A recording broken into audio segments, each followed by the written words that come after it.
Quand ils furent proches de Jérusalem et arrivés en vue de Bethphagée, au mont des Oliviers, alors Jésus envoya 2 disciples en leur disant : « Allez au village qui est en face de vous, et aussitôt vous trouverez à la tâche une ânesse avec son ânon près d'elle. Détachez-la et amenez-les-moi. Et si l'on vous dit quelque chose, vous répondrez : le Seigneur en a besoin. » Mais aussitôt, il les renverra. Ceci advint pour accomplir l'oracle du prophète. Dites à la fille de Sion : voici que ton roi vient à toi, modeste. Il monte sur une ânesse et un ânon, petit d'une bête de somme. Les disciples allèrent donc, et se conformant aux instructions de Jésus, ils amenèrent l'ânesse et l'ânon. Puis ils disposèrent sur eux leurs manteaux, et Jésus s'assit dessus. Alors les gens, en très grande foule, étendirent leurs manteaux sur le chemin. D'autres coupaient des branches aux arbres et en jonchaient le chemin. Les foules qui marchaient devant lui et celles qui suivaient criaient : « Hosanna au fils de David ! Béni soit celui qui vient au nom du Seigneur ! Hosanna au plus haut des cieux ! » Quand il entra dans Jérusalem, toute la foule fut en rumeur. « Qui est-ce ? demandait-on. Et les foules répondaient : « C'est le prophète Jésus de Nazareth en Galilée. » Puis Jésus entra dans le temple et chassa tous les vendeurs et acheteurs qui s'y trouvaient. Il culbuta les tables des changeurs, ainsi que les sièges des marchands de colombes. Et il leur dit : « Il est écrit : ma maison sera appelée maison de prière. Et vous, vous en faites un repère de brigands. » Il y eut aussi des aveugles et des boiteux qui se présentèrent à lui.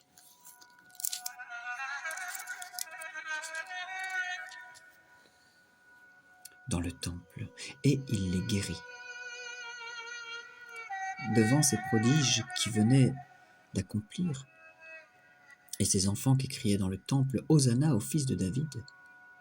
les grands prêtres et les scribes furent indignés.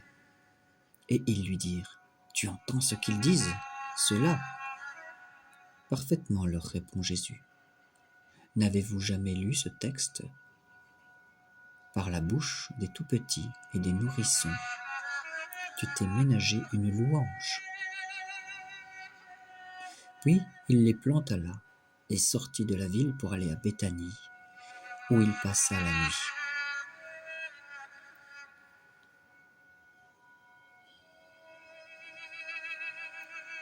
Comme il entra dans la ville de bon matin, il eut faim. Apercevant un figuier près du chemin, il s'en approcha, mais n'y trouva rien que des feuilles.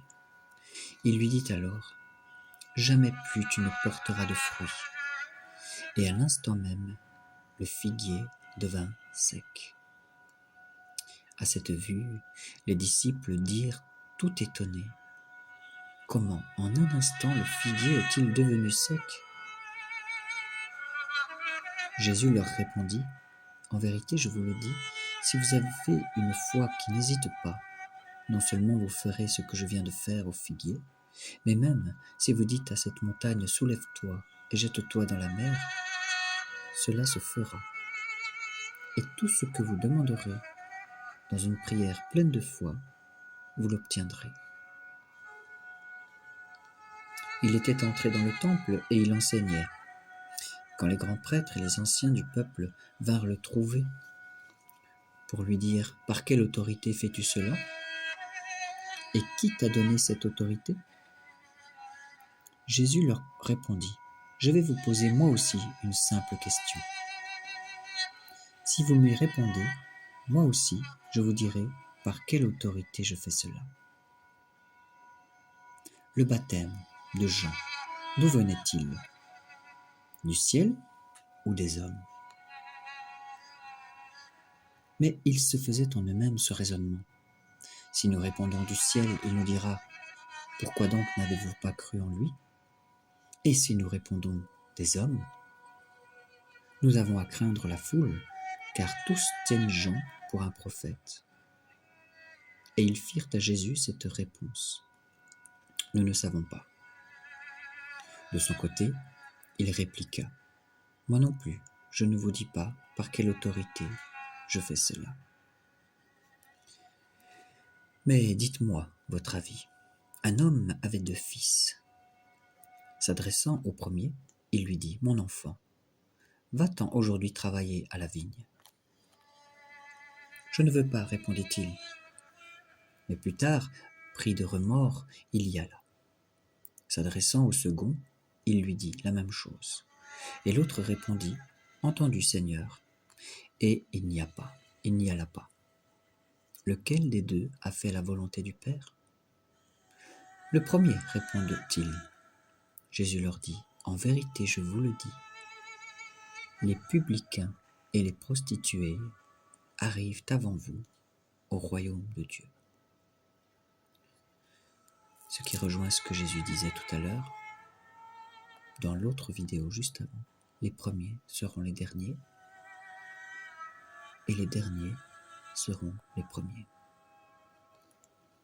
En effet, Jean est venu à vous dans la voie de la justice, et vous n'avez pas cru en lui. Les publicains, eux, et les prostituées ont cru en lui. Et vous, devant cet exemple, vous n'avez même pas eu un remords tardif qui vous fit croire en lui. Écoutez une autre parabole. Un homme était propriétaire, et il planta une vigne. Il l'entoura d'une clôture. Il creusa un pressoir, et y bâtit une tour. Puis il la loua à des vignerons et partit pour l'étranger. Et quand arriva le moment des fruits, il envoya ses serviteurs aux vignerons pour en apercevoir les fruits. Mais les vignerons se saisirent de ses serviteurs, battirent l'un, tuèrent l'autre, en lapidèrent un troisième. De nouveau, il envoya d'autres serviteurs, plus nombreux que les premiers, et ils les traitèrent de même.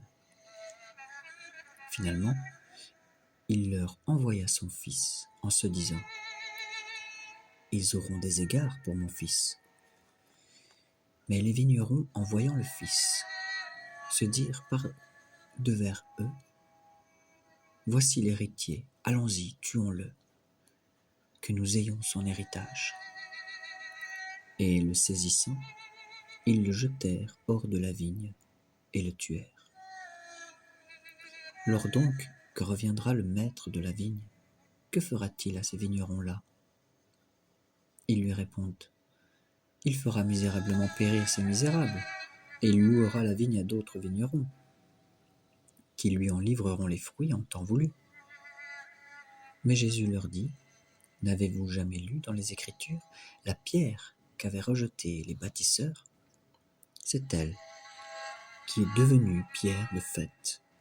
C'est là l'œuvre du Seigneur, et elle est admirable à nos yeux.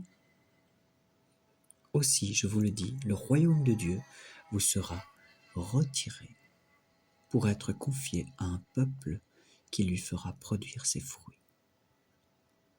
Les grands prêtres et les pharisiens, en entendant ces paraboles, comprirent bien qu'il les visait.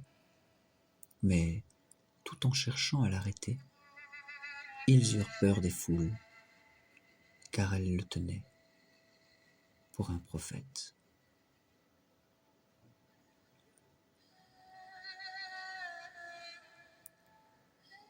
Mais nous savons que Jésus est plus qu'un prophète, car il est le Fils de Dieu.